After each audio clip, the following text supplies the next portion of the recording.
short time ago, the United States military began major combat operations in Iran.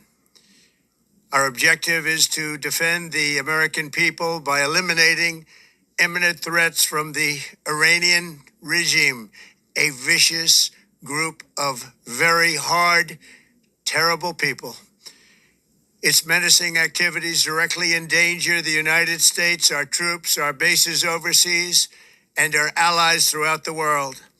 For 47 years, the Iranian regime has chanted death to America and waged an unending campaign of bloodshed and mass murder, targeting the United States, our troops, and the innocent people in many, many countries.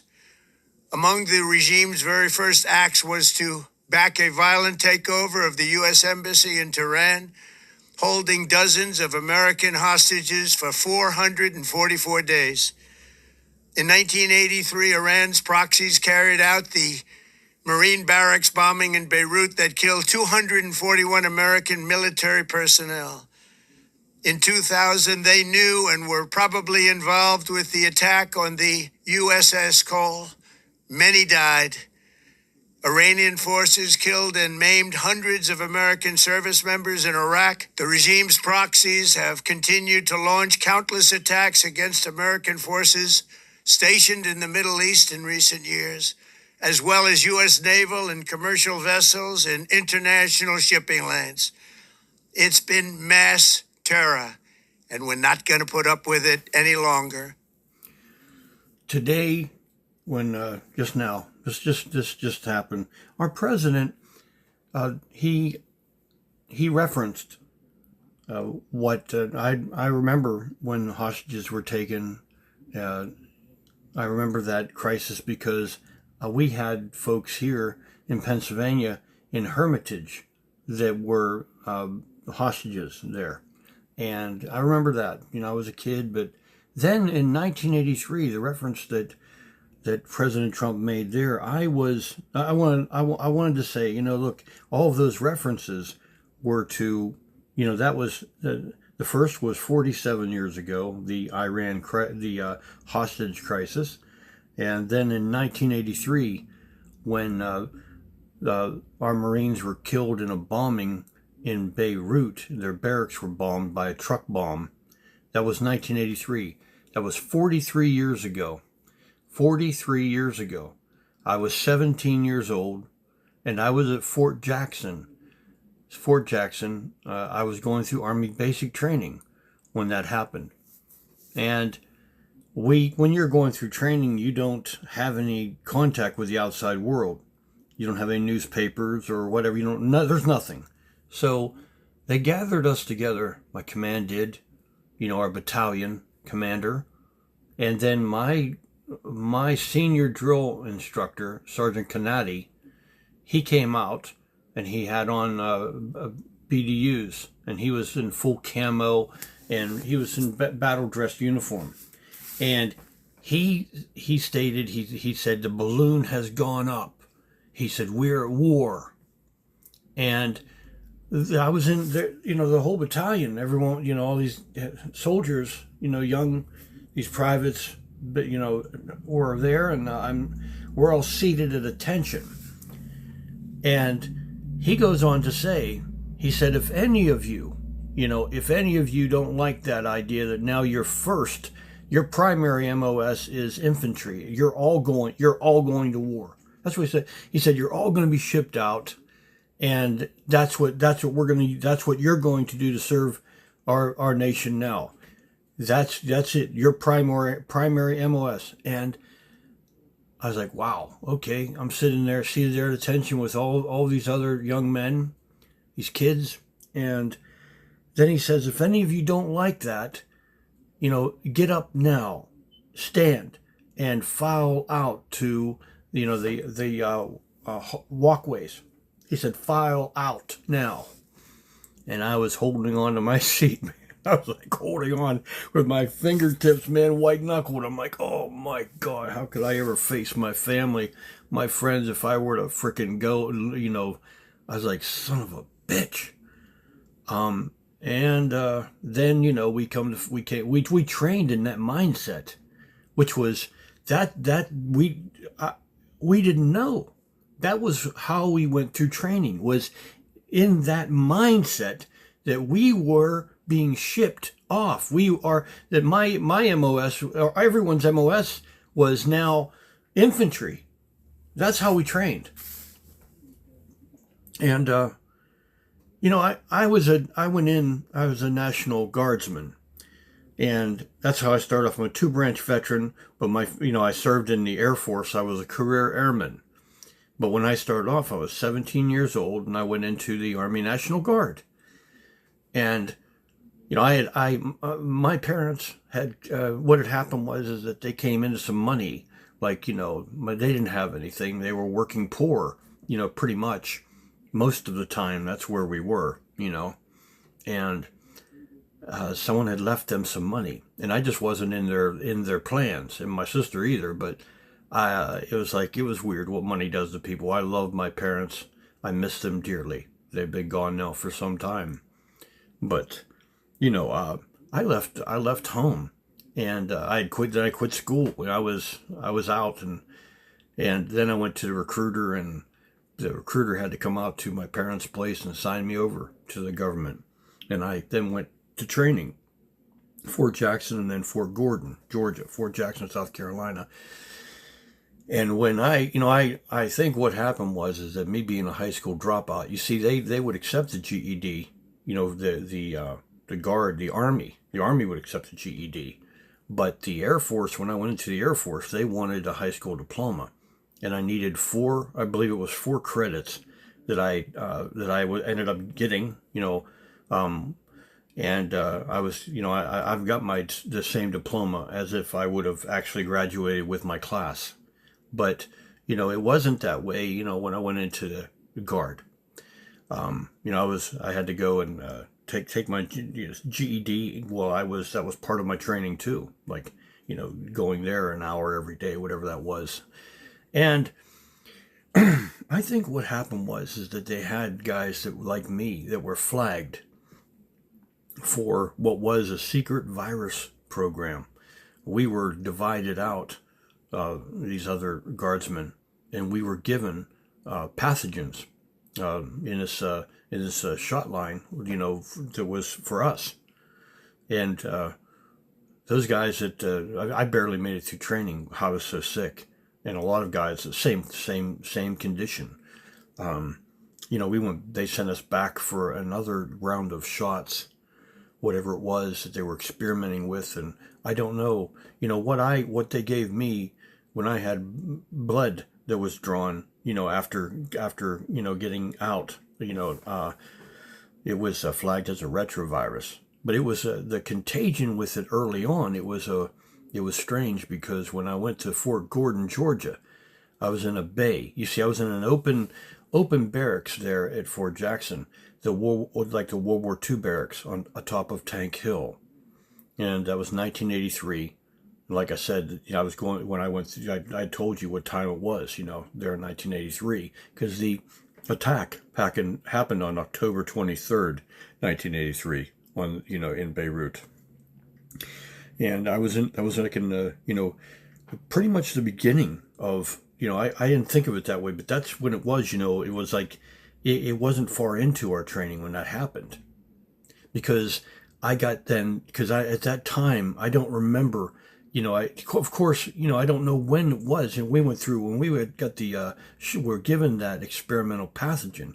I can't, when that was, during the training, it was like we were separated, taken out of the immunization lines. If anyone that served knows, you go and you get all of these shots and everything, and everyone gets the same thing. You get the same shots because of something like that. Going through training, that there's a chance that you could deploy, something could happen. So everyone's given the same shots, and they separated us out into another line away from everybody. And that pathogen that I was given, when I went on to Fort Gordon, I was in a bay there, and there were 7 other guys in the bay, And I was so contagious with that stuff. Every one of those guys were removed from the bay. They got that sick. Right? And I was just so stubborn that I was like, man, I was sicker than I've ever been. And I just said, no way in hell am I going to be recycled. And I don't remember my training. That's how much of a brain fog I had with how sick I was. And they would do things like have us gather together, and telling us to gargle with salt water and everything. I don't know how much of the contagion was from me that caused that, but it certainly was in the bay that I was in. That whatever I had, I was so sick, and it manifested as like walking pneumonia. But with more of a viral implication. Like you would have all the viral, like a viral pneumonia. That's how it manifested itself. With then, the infection, pulmonary infection that, pretty much, I nearly died. Hell, man, every time on my immune system over these years, the past 43 years, many times I didn't have health care, and I was taking pet store, ciprofloxacin for fish, that's like that worked at times. I used it so much that then it didn't work. But then Bactrim, my mother had access to veterinary antibiotics. She had a few horses, so she could get that, and she would give me Bactrim, but I didn't have health care. And that's, another thing. Okay, so a high school dropout, that's probably how that was flagged. You think, well, there's somebody that's disposable.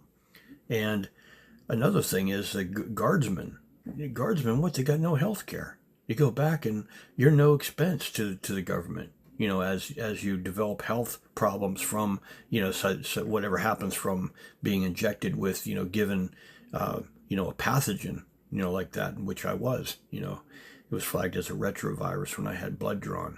Now, those barracks that I went through training at the top of Tank Hill, those World War II barracks, they tore those barracks out as soon as our basic training cycle was completed.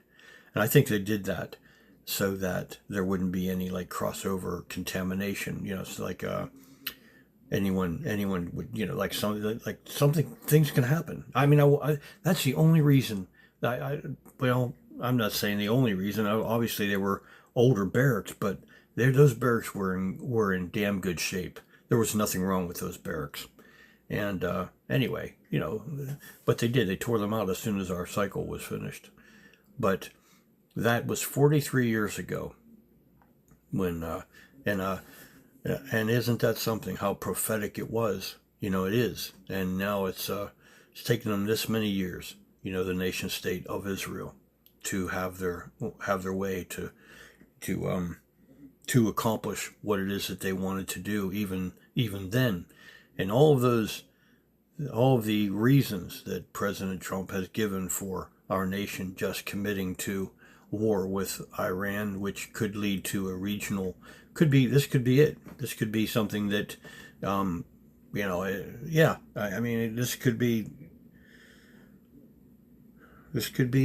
it. This could be the beginning of the end. It could be. Oh, sure, certainly it could be. But that was just realized today, though, that now we're our nation has our policymakers that are allegiance first to the nation state of Israel have committed to being subservient and doing the will of the nation state of Israel, the Antichrist nation of the world. They are. They're world formed anti-Jesus Christ. You see, they are the Antichrist nation of the world. The nation state of Israel, if you've stayed with me this long, hear me.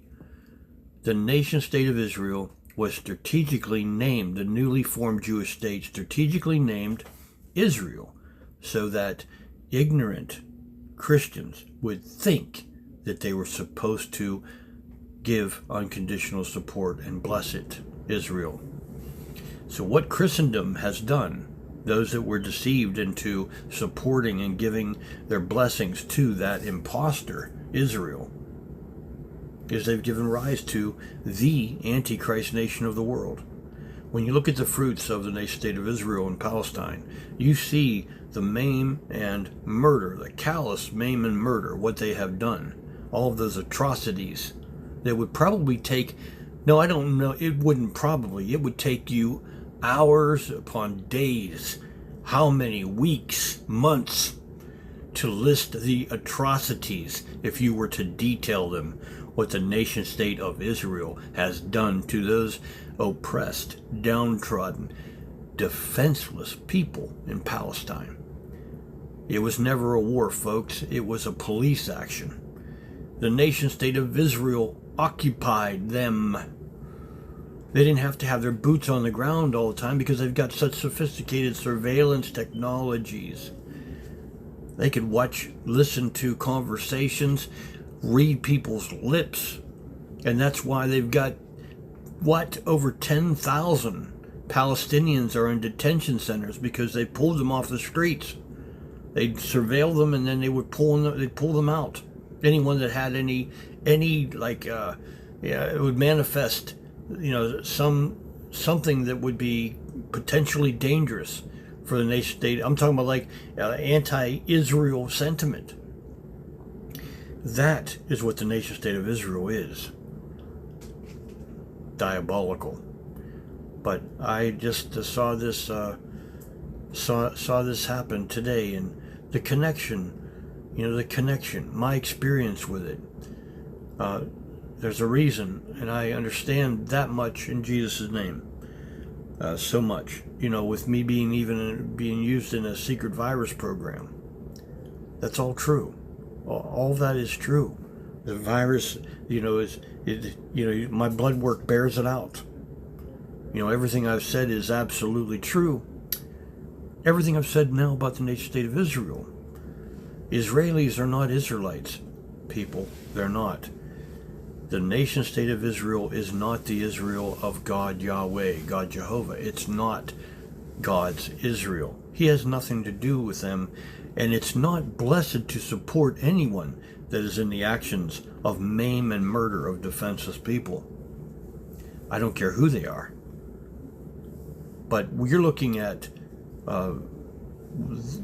Israel, who used an AI that they named it the gospel, to choose targets to kill, daily targets.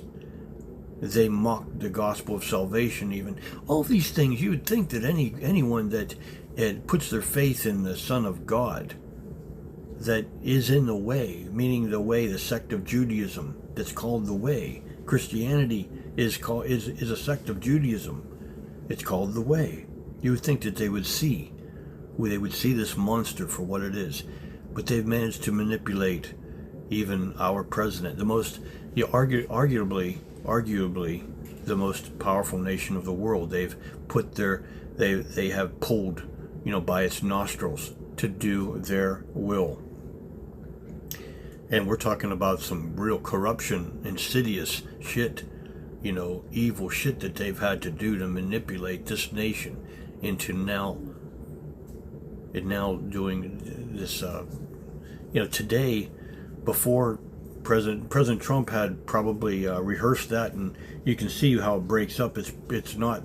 You can see that it's put together. Watch it. You'll see that that's not something that was done in one take. How many takes, I could have counted it, but I saw it breaking in places.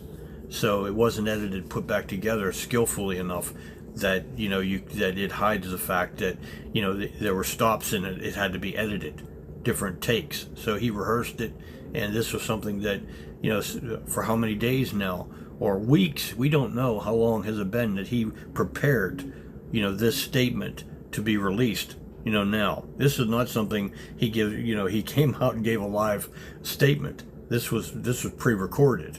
How long ago, I don't know. But, it's really sad to see. I pray for President Trump, and I've done my best to try to inform, the administration about the danger of giving support to this monster, this imposter Israel. I have I'm no one. You say, who am I, right? Well, I captured that multi-billion-dollar disaster here in Western Pennsylvania, District 17.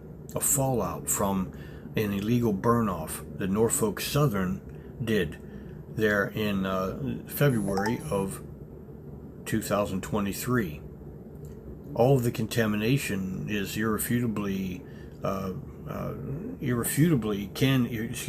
all of the contamination blew easterly from the Pennsylvania border, where there was a train derailment that Norfolk Southern was found negligent of in the train derailment, and at least 34 railroad cars that were carrying hazardous materials, carcinogenic industrial chemicals. That shit, when they illegally burned it off, it all fell out. Covered, went here and got heavy. There was a hazardous material specialist, the Honorable Silsagano from the Youngstown Fire Department. He tried to warn everyone. He went on Channel 27 Youngstown the night before Norfolk Southern and those Ohio authorities working with them, before they did that massive burn-off on the 6th of February. He went on there and he said these chemicals, they're going to go up and they're going to attract, the particles are going to attract water molecules.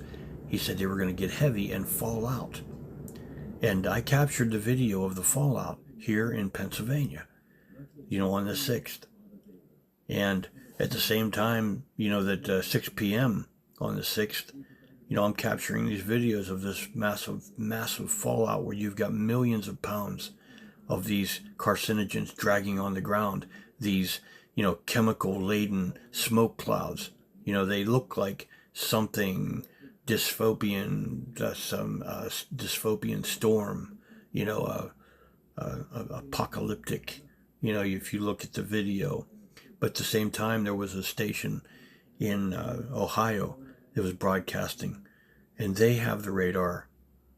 They knew, and they gave a false broadcast to the media. Is what I'm saying. I captured on my videos on timestamp cellular video, WTAE Channel 4 Action News sitting there, their crew. They never aired their footage. I captured all that footage that I uploaded immediately onto Twitter at that time.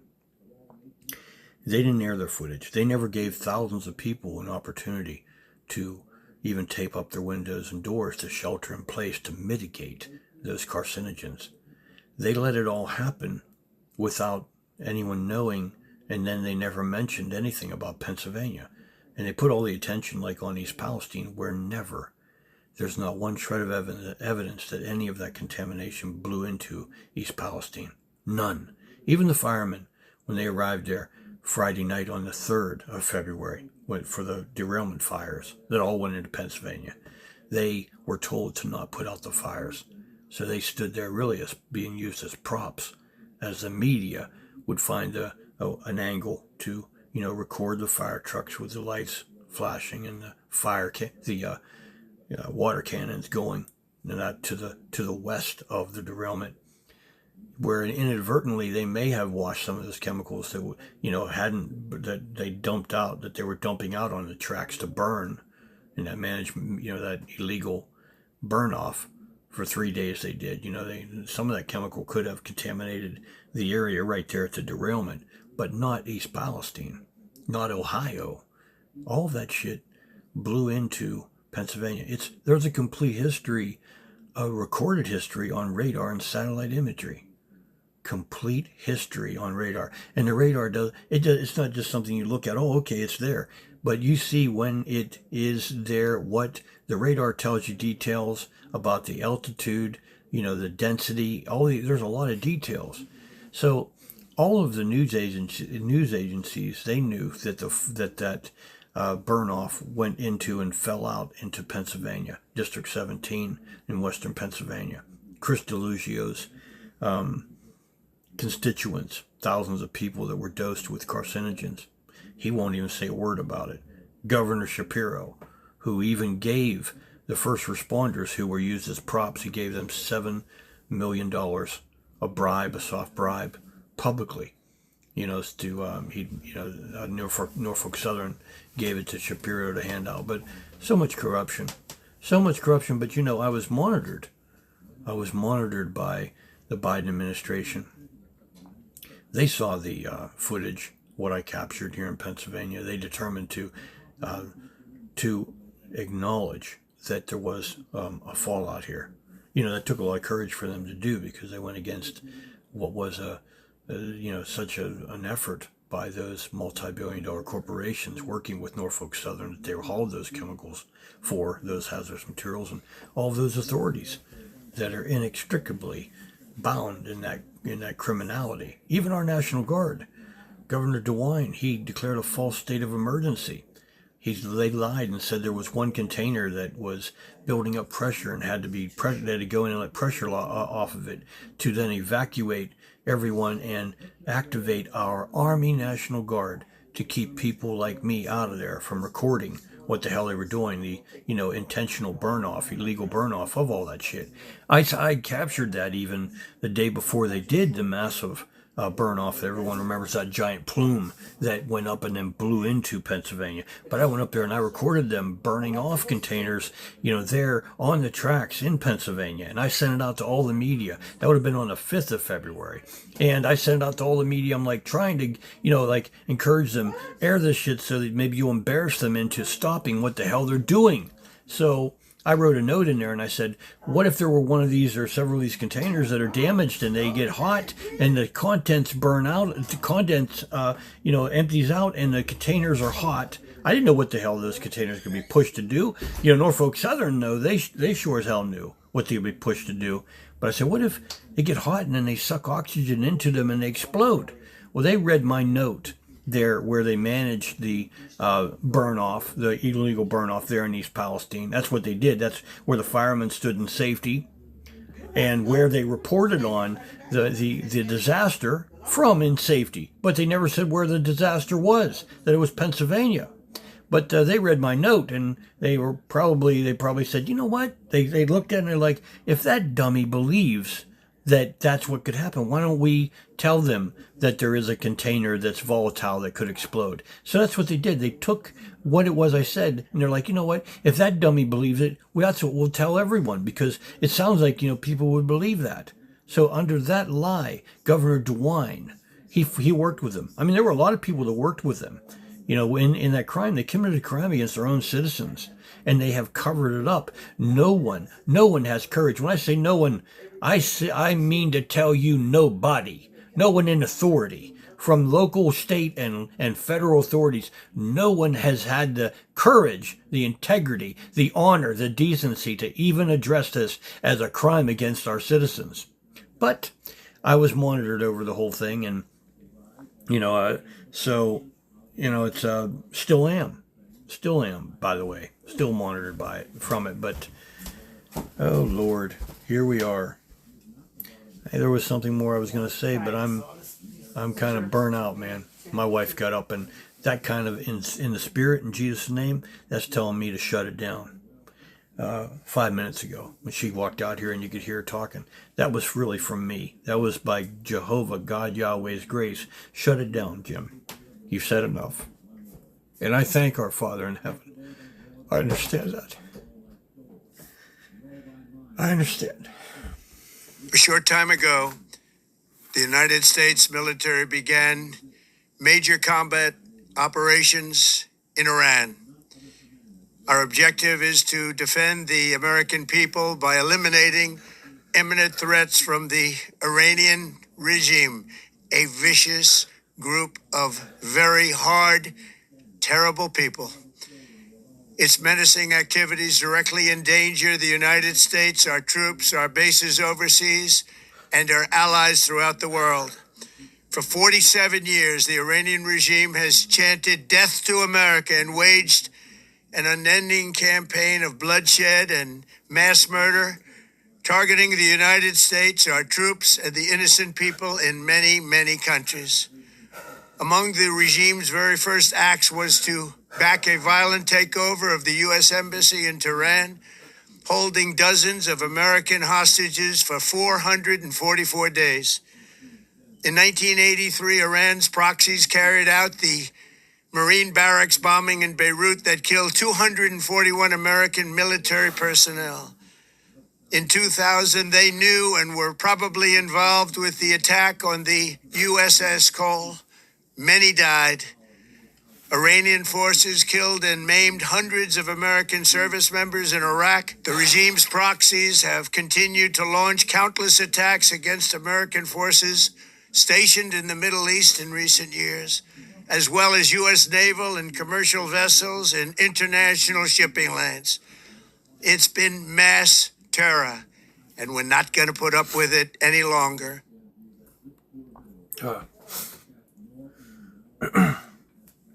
Excuse me. Well, just as when we went into Iraq after 9/11, that was something that was done all for Israel. This is being done all for Israel. And the other thing is that I captured the most complete 9/11 video that's ever been released. My wife and I, we lived up there. And I waited 10 years to release it. I don't know if any of you all have ever seen it. I'm going to let you see a piece of it. Hold on a minute. What the hell is that?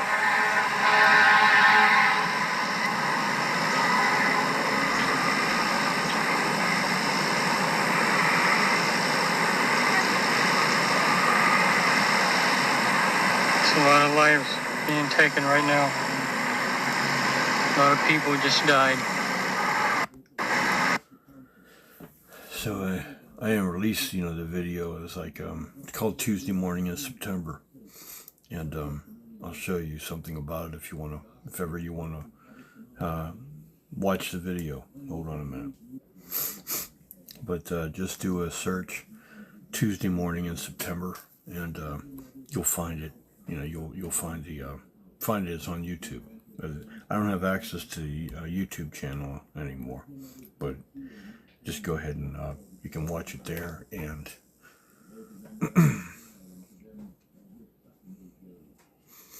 it follows the I'm there right before the South Tower strike, and then I'm there. I'm having breakfast with my neighbor, and my neighbor, his name is Ssgt Conatty. Hussein is an Iranian Sunni Muslim. He's my best friend. I haven't seen him for years, but him and I were great friends. Here he is right here. What do you have there? You have some onions and... Onions, cilantro leaves, everything. Oh, that's wonderful, man. Wonderful. And pepper, salt. Hey, when your wife gets here, are you going to cook for her too? No way. You're kidding. You're kidding me. You aren't going to cook for your wife? He's stealing your recipe, but I call him. Yeah? There we go. What all's in there, man? You got chilies in there? Look at this. It's all also from that time. Oh, no. What happened? What do you have what all is in there, man? Did I put salt in this jam? I forgot now. No. I mean, is that just cilantro? Yes. An egg? No? Yeah. Come on, what else is in there, buddy? Onion, cilantro, green pepper, black pepper powder, salt. Oil, that's it. And eggs. Them eggs. Okay, what kind of oil? It's pure Italian olive oil. Oh, olive oil. Oh, Yeah, okay. keep dreaming. What do you... He's one of the best friends I've ever had. And I knew his cousin, and, I'm just saying he was good people. His name, Hussein Conatty, Iranian American, is a Sunni Muslim. I had to go with him up to the train station there where we lived in Jersey City. I'd go up to Journal Square with him and then meet him there coming home, because he was worried that someone was going to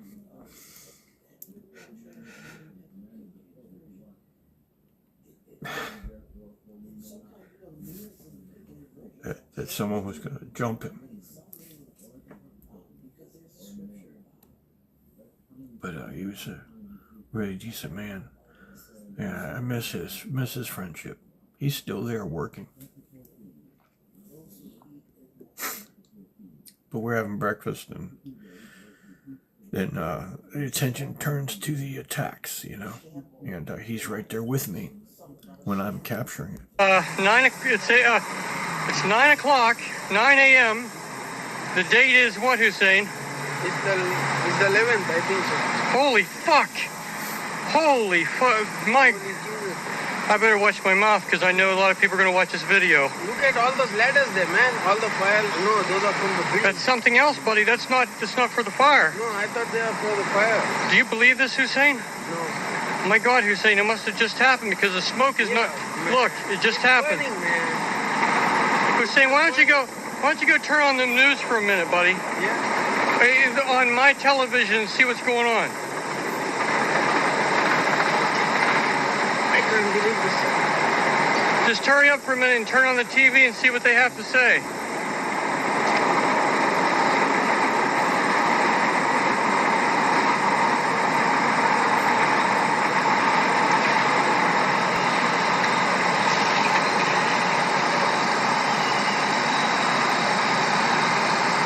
This is a pretty frightening sight.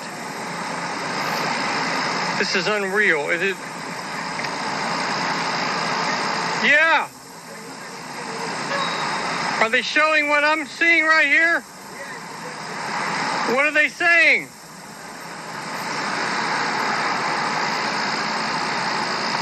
Hussein!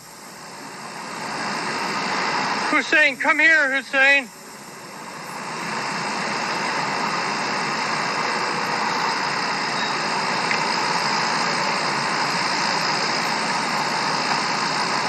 How big of a plane are we talking about here? Hussein, please come here for a minute. It would have had to have been an awfully big plane to do this kind of damage. You have to understand, that's the World Trade Center, baby.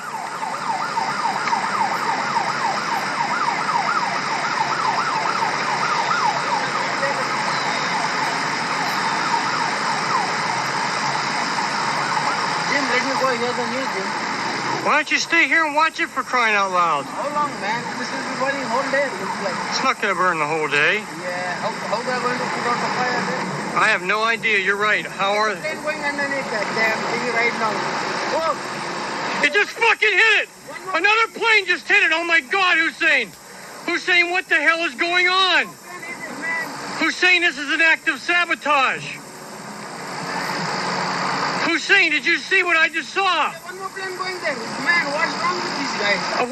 Hussein, it's got to be sabotage. Man, Hussein, it's got to be sabotage. I can't believe this, Jim. I saw the plane going there and I was laughing at it. No, it did. It just hit. Another plane just went right into it, Hussein. Man, I saw the plane. It went into the other building. Hussein, it sounded, my God.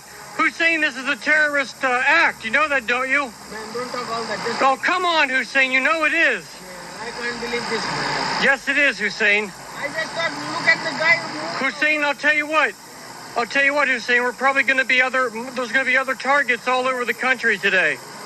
We're being attacked, my friend. This is it. Man, that plane, I thought it was going underneath the plane, man. No, Hussein, and you know what? That was It stayed in the building. And it looked like there was a bomb on board. Did you hear it go off? I saw. But yeah, it follows. I stayed with it because my wife, she was in the city, and the camera became like a tool because I could see where she was. You know, she was in, right next to the Empire State Building, and I was on the phone with her, until the phone lines got so congested that, I couldn't get a call through, but I was trying to get her out of the city, and I could pan around, and I really thought that another plane was going to come in and hit the Empire State Building. But then I followed it. I stayed with it because, she was the glue, and then I stayed out there. No one else did, no one else recorded this thing. There were 50 some recordings. That's all the videos that were actually captured outside of the media. Outside of the media was just 50 videos. Imagine that. You would think that there would be thousands, right? Today there would be thousands of videos, but then there were 50. And I stayed with it, and then I went to meet her in Hoboken. She came over on the New York waterway, and later that day, like after five in the afternoon, when Building 7 went down, what was that, about 5:15 p.m.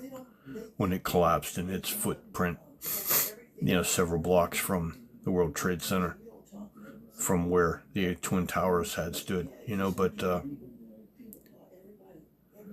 yeah, that was all used as a catalyst, though. There's my wife. It's 5 minutes to 5. 5 minutes to 5? What was it like in line? Oh, the line was moving pretty smooth. Everybody was staying in. Nobody was jumping out of line. It was pretty smooth. A lot of people were scared. A lot of people were scared. Were the police taking out like elderly people and pregnant women? And yeah, the police asked for all the elderly and pregnant people to get out of line. Are we out of the way? Okay.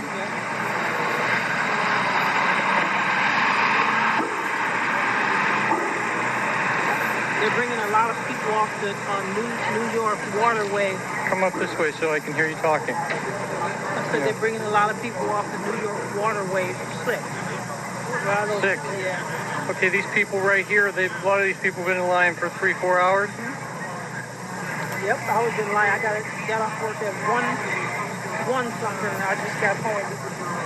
Are those people naked down there? No. How did they search you? They didn't. Were they searching anybody? Some people look like they didn't search me. Is that the only... They were looking for profiles. Right. I'm sure they were like profiling... There's federal agents right there. Where? Right there. Right. I'm seeing the FBI, federal agents, task force, everybody in their map. What happened to those federal agents? They just disappeared. There they are. Okay.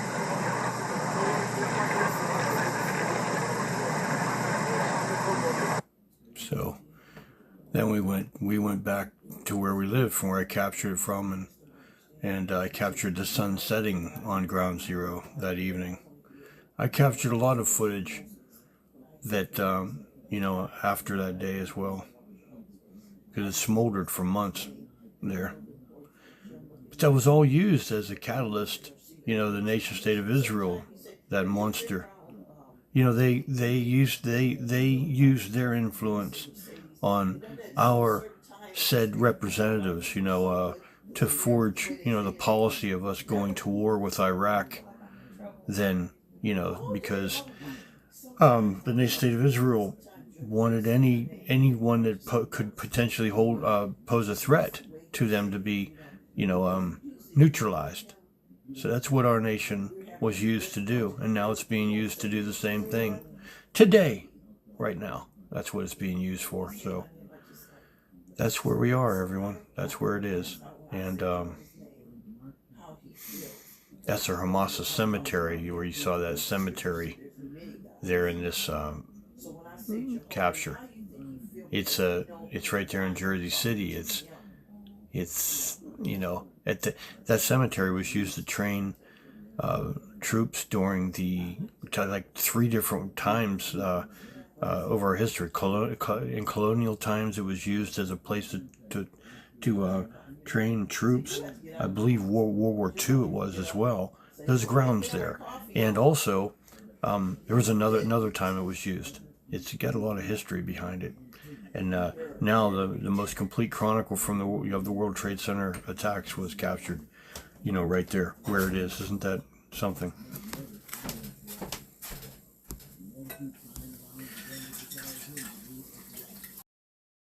Here's a piece of that video, one of the videos of several that I captured of that massive, illegal burn-off, at crime that was committed against thousands of people here in Pennsylvania, people that were kept oblivious, of the contamination. Here's what it looked like in District 17, though, on the 6th of February, 2023.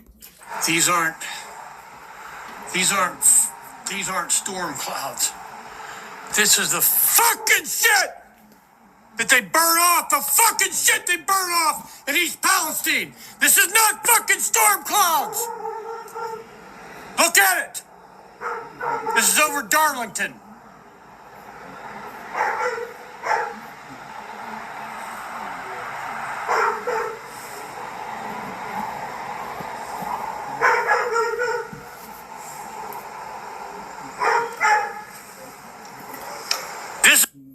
But I went on to capture it from another area, and from the other at the junction of 168 and Route 51. That's where the media was, and I captured them there. And I'm just gonna put them in the. Give me just a moment here. Where are they? There they are. Channel 4 Action News, WTAE, Channel 4 Action News. They're there, and I could, I said, listen to what I say here, because from the time we're kids, I'm in a generation where there were like 12 stations, that we would watch growing up. 12, huh? And you trust, the local broadcasts. They would, the news stations, they would warn you about a hurricane or a tornado, a blizzard, or, so I mean, what I'm saying is this massive carcinogenic industrial chemical fallout, millions of pounds of it, you would think that, I couldn't help but think that they, that they would have aired it. I didn't realize it for several days that they hadn't aired the footage. They were given a directive by somebody not to air the footage. But, the National Weather Service, they knew as well. They had radar, that they were looking at. They knew the altitude. They knew when that fell off of radar that it had fallen out. The chemicals, the particles had gotten heavy and fell out. They all knew. So they covered it up for those multi-billion-dollar corporations. And it's crazy, man. No one has courage, decency, integrity, honor enough to even describe what it was that they did as criminal.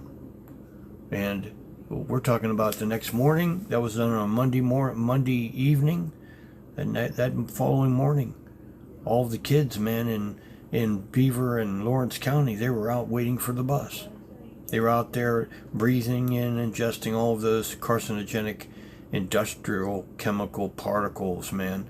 Everyone going about their lives, going to their job, elderly couples going out, maybe getting out, going to the store or going for a walk, whatever have you. It didn't rain for days, and when it did, those particles, they gassed, evaporated, carried up those carcinogens. You could smell and taste them again twice within a month.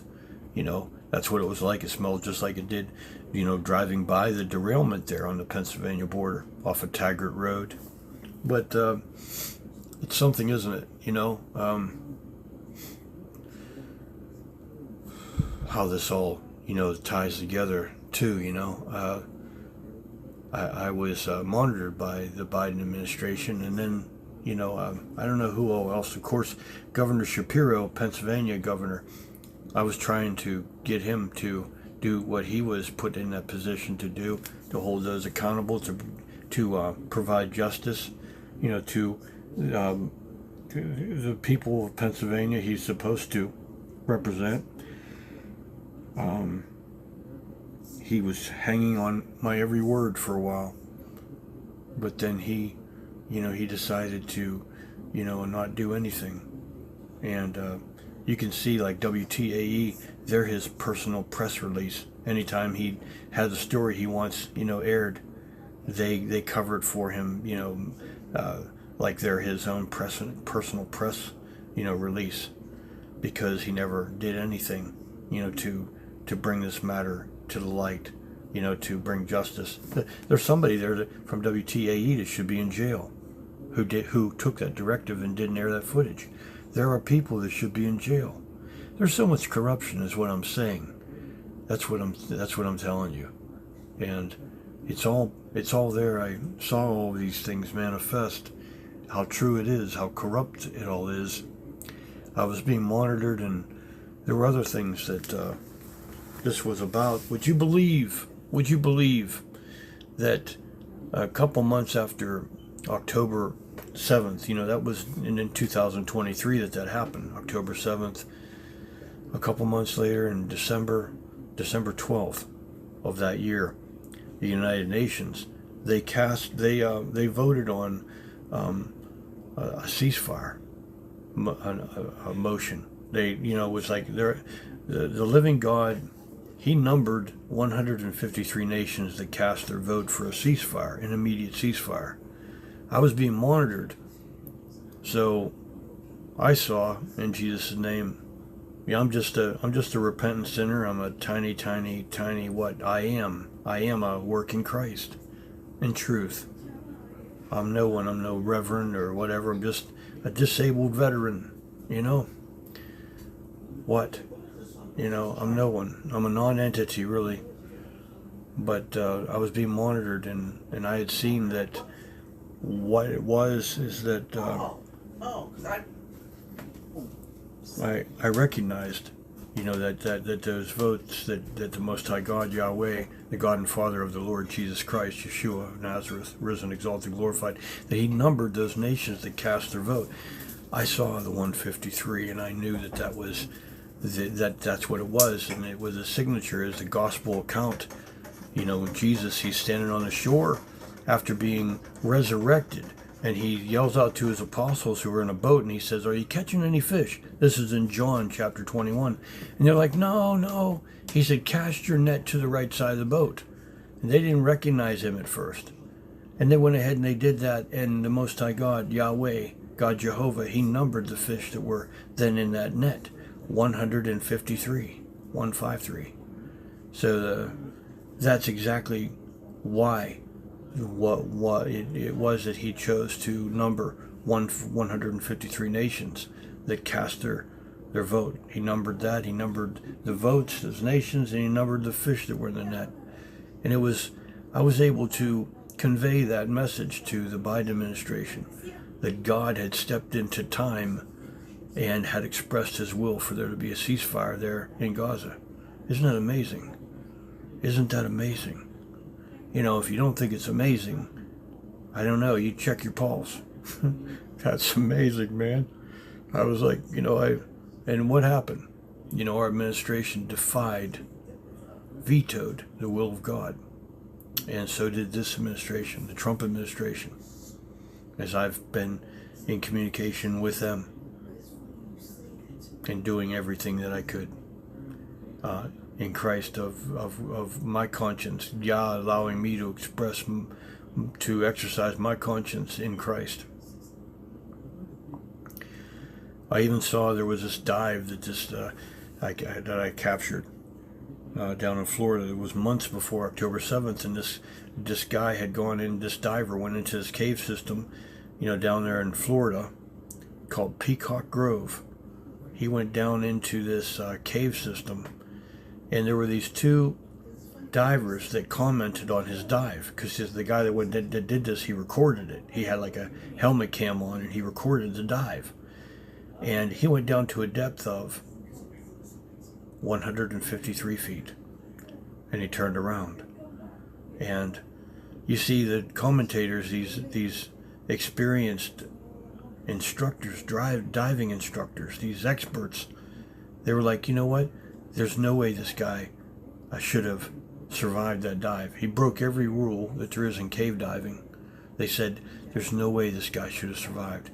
But the point of it is that, God had urged this guy to record what he recorded that he turned around at 153 feet, which is, that it goes along with the will of God expressed on the 12th of December 2023 for an immediate ceasefire in Gaza, in Palestine.